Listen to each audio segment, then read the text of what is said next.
After nga pala namin doon sa Crocodile Farm ay dumiretso na din kami dito sa Pabon Cafe kasi magla-lunch kami. Nagugutom na din kami siguro kasi mga 3 PM na to. Ito pa nga pala yung lunch time namin.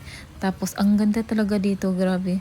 Nakakatuwa. Tingnan mo, diyan ka magla-lunch, kakain ka ng lunch diyan tapos may kuy. Ayan oh, ang cute talaga, ang ganda. Kaya sabi namin dito na muna kami kakain.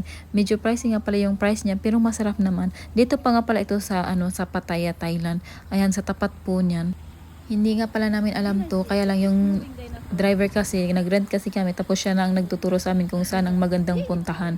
Kasi syempre siya naman nakakalam kasi Thai naman siya. At ito din, matutuwa din yung mga bata nyo kasi may mga hayop din dito, mga animals. Tapos ito, oh, ang cute oh.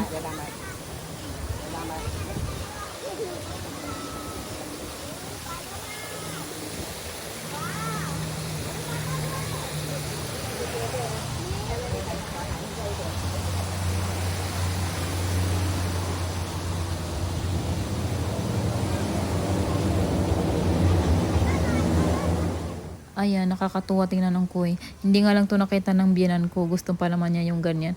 Tapos ito nga pala, medyo malawak nga din pala ito, no? Kaya ayan, ang sarap din muna maglakad-lakad dito. Kahit naman hindi na kayo kakain dito, is pwede din naman. Pero kami, nagutom talaga kami. Kaya sabi namin dito na kami kakain.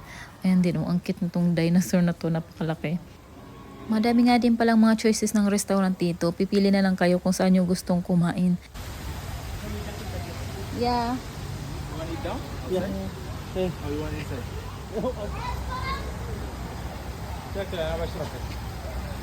You don't want to eat sa No. Why? O, di ba ang gandang ambience nito? Ang ganda kasi puro siya green. Tapos ang sarap kumain sana diyan sa gitna habang yung mga kuy nasa gilid nyo lang ganon. Paikot-ikot lang sila.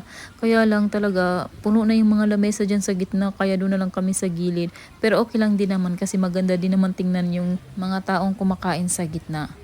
At ito na pala yung pagkain namin. Kaya lang yung ibang namin pagkain, late na na-serve. Tapos yung brother-in-law ko, late na talaga na-serve yung pagkain niya. Kaya medyo nasad muna siya kasi halos kami patapos na. Tapos siya hindi pa yung pagkain niya, hindi pa nasi-serve. Ang tagal talaga. After namin lahat kumain, ay dumiretso na rin kami sa sasakyan kasi pupunta na kami doon sa villa na binook ng nanay. Naawa kasi yung nanay sa amin ng asawa ko kasi sa lapag lang daw kami natulog nung isang gabi.